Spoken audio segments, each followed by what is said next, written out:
guys, this is me, Adriana, and I just posted a video yesterday called Colors of Us, read by Adriana, so you could see that too. But today I'm going to read a book that's different. I'm going to read a chapter book. So this video, I'm going to read one chapter. The next, I'm going to read another, until the whole book is finished. Okay, so let's start reading. Clara Barton and the American Red Cross. By Marko. Illustrations by Palbo Marcus.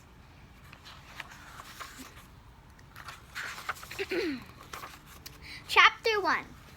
Learning from David. "Come on, Clara," David yelled over his shoulder at the young girl riding behind him. "Let's see if you could catch me." Clara Barton was only 10 years old. Her brother David was 23. But that wasn't going to stop her from riding as fast or even faster than he could. Holding the reins tight in her hands, she bent low till her head almost reached the horse's ears. "Come on, Blackie," she whispered. Let's show David how fast we could ride." Then she kicked the mare's haunches with her small feet, but Blackie didn't need any help or reminder. She galloped fast, steam coming out of her nostrils as they rode across the cold, bare fields. It was winter in the year 1832, and the Massachusetts countryside was frozen and empty except for two riders on their horses racing against the wind. In just a few minutes, Clara came alongside her brother, and just a few minutes after that, she passed him. Then she reined Blackie in and slowly stopped to let David catch up with her. "I beat you," she said, her dark eyes laughing. "You beat me fair and square," David agreed. "But just remember one thing, Clara. If you ever need to ride fast, stretch forward as much as you can and keep your head low. If you sit up, that will make you go slower." Clara listened carefully. And here's the picture. Okay. Do you see? They're both riding on their horses. David was her riding teacher. When she was 5, he taught her to ride bareback with no saddle. Everything she knew about riding came from him. David grinned. "Race you to French River," he said, and before Clara could say anything, he was off. It didn't take much time to catch up with him again. He was older and faster.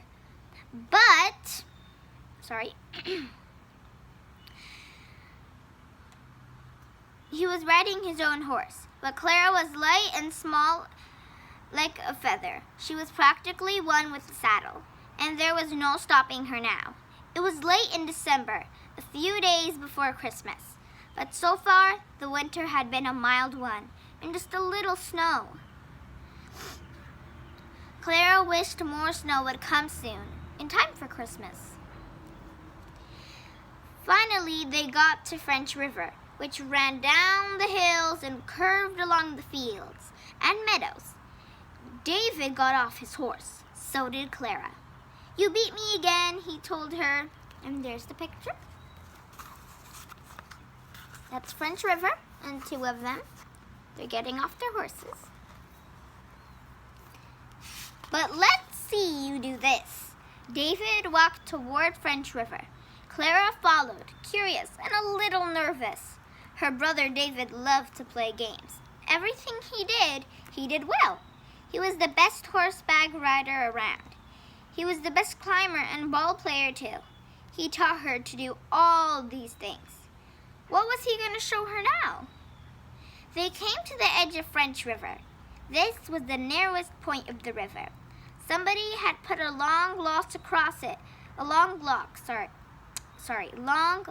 across it, so that the farmers who worked the fields could cross here. The log was hardly more than a foot wide. "Follow me," David said. He put one foot on the log, then another. Then he started walking along the narrow log towards the other shore. Clara didn't hesitate. She loved and trusted David more than anybody in the world. He was her best friend. She stepped on the log. The log began to sway back and forth. Suddenly, Clara felt afraid. "Are you sure this is safe?" she asked. David looked back at her over his shoulder. "Positive," he told her. "Just keep on walking and don't look down." Clara did just what David said. She took one step, then another, then another. Ahead of her was David's big, broad back. Clara had three other brothers and sisters, and she loved them very much, but nobody was like David. Clara took longer, bigger steps on the narrow log. David was way ahead of her, and she wanted to catch up. It was too bad the log was so narrow, she thought. Otherwise, she would have passed him here too. Just then, David reached the edge of the log and stepped off. The log jerked violently up and down, up and down. Clara froze in her tracks. Suddenly, she couldn't take another step. "Come on, Clara," David said. "Walk straight ahead. You won't fall." But suddenly, Clara was afraid of falling. She looked down. The water was dark and deep. "Don't look down," David told her. "Look straight ahead and take one step after another. Don't look down and don't stop."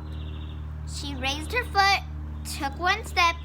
The log under her feet shook, and her foot trembled.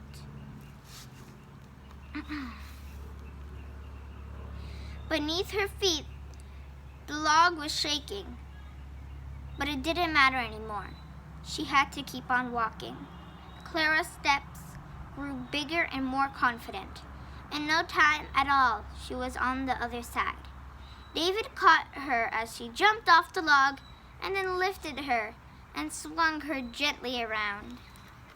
And here's a picture of them walking on the plank across the river.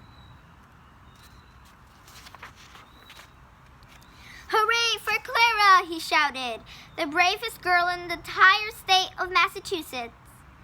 Clara laughed. Her long dark hair that had been tied, that's a toy, had been tied with a ribbon, fell loose all around her face.